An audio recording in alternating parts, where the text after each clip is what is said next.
Good morning. This will be a slightly different type of video to what I usually share here. I'm going to talk a little bit about my family's history, but specifically about the history of some of the tools that my grandpa owned. If that doesn't sound like your cup of tea, then please feel free to move right along. I do have a couple of making projects underway right now. I'm not sure if either of them will make it into videos, we'll have to see. My previous project video was making a desk riser, which had room to store this. This is my grandpa's tool case. My grandpa passed away 10 years ago in February 2010. I have some great memories of him, but I'm not attempting to tell his story here. And here's a photo of grandpa in 1985.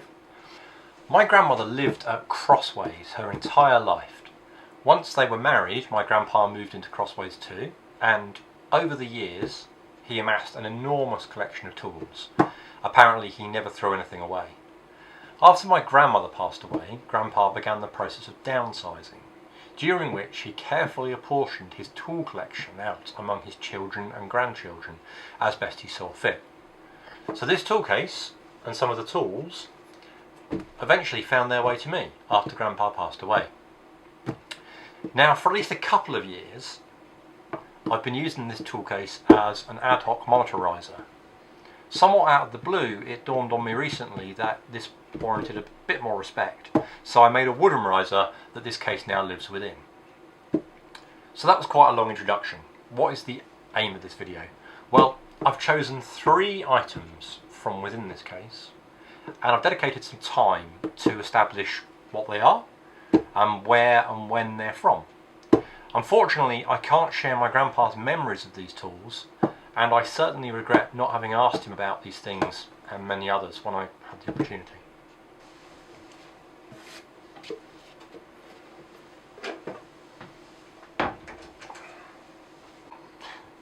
Broussard's cream toffee tin. In this case I found this tin containing a mixture of carpet and roofing tacks.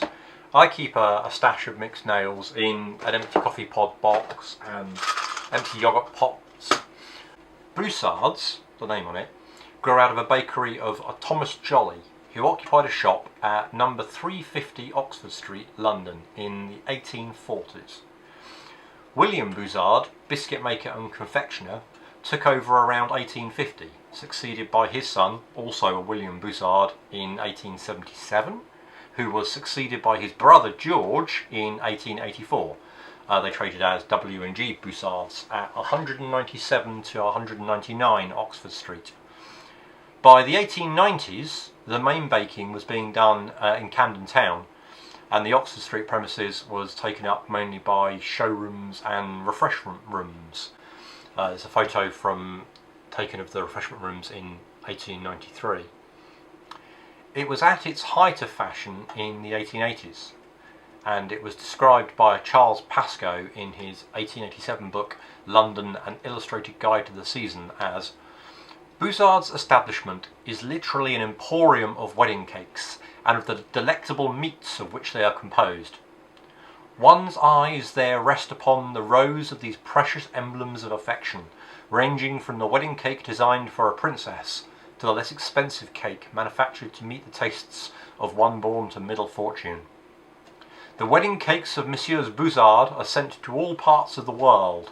It is no uncommon thing for an order to come from Paris, the city of all others, where one might suppose the confectioner's art had attained the highest state of perfection. Broussard's Limited had public records from 1915 to 1932.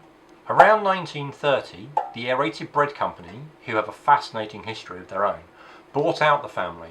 But the Broussard name and the business continued at 197 Oxford Street until the premises were irretrievably damaged during the Second World War. Broussard's enjoyed a short post-war revival at 496 Oxford Street, but then disappeared entirely in the 1950s. There's a 1938 lithograph by Eric Revilius, which I don't have permission to use in the video here. It's called Wedding Cakes, and it's often credited as being the wedding cake department at Broussard's, the famous cake makers in Oxford Street. Bringing us back to my tin of toffees. With such a wide window of trade for Broussard's, this tin could have been made from the turn of the century up into the 1960s. The tin itself was made by the Excel Company Limited, tin box makers of Stratford, and I believe that that's Stratford, London, not Stratford-upon-Avon. Interestingly, I did find some Lyons standard custard tins from 1930, which have the same stamp on the bottom.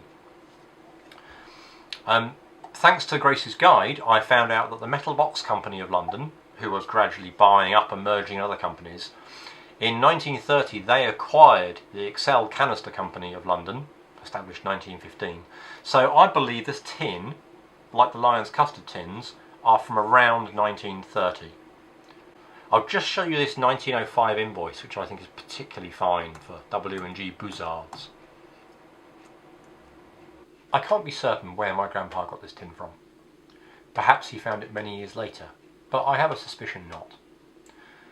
The tin is 1930s, when my grandpa would have been a little over 10 years old, and I could see that a fancy toffee tin like this would be just the sort of thing he might have treasured and found it useful. Either way, he wanted to pass it on to me, and I'll have to have a think about how best I can use it. So, an interesting tin. I love it.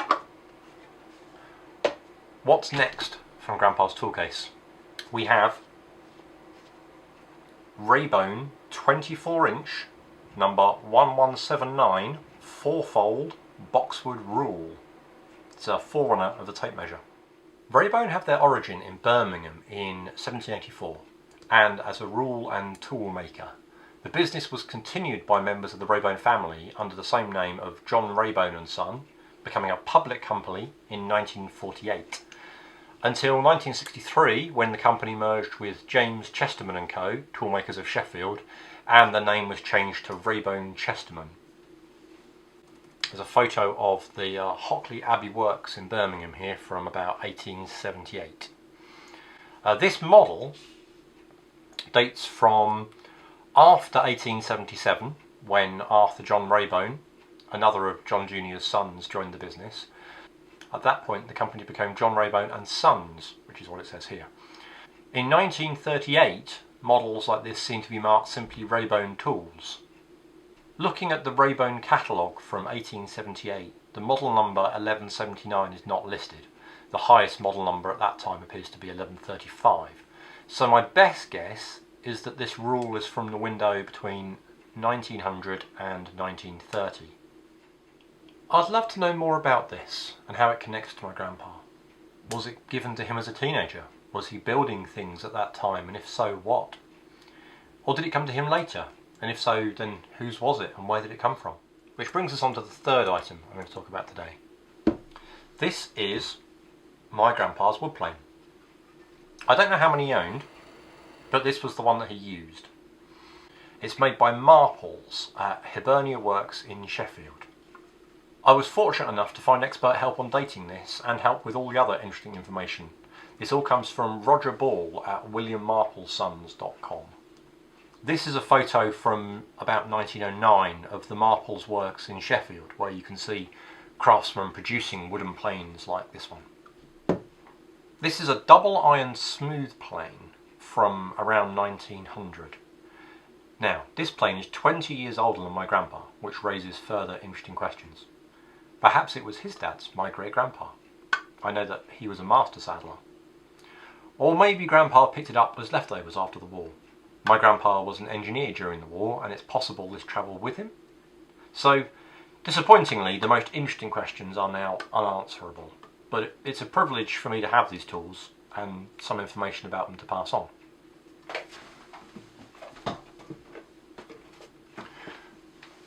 When I first opened this tool case, I was a little bit disappointed, because I was expecting to find it to be a treasure trove of vintage tools. But much of what I found inside was actually pretty modern. My grandpa was not in the business of retro style points for his tools. He was very much about getting the job done and having the right tool for the job. So I strongly suspect that these old vintage wooden screwdrivers were quickly cast aside when the local Home Depot started stocking ones that were markedly better for a few pounds. Hopefully you found some of this interesting. Thank you very much for watching.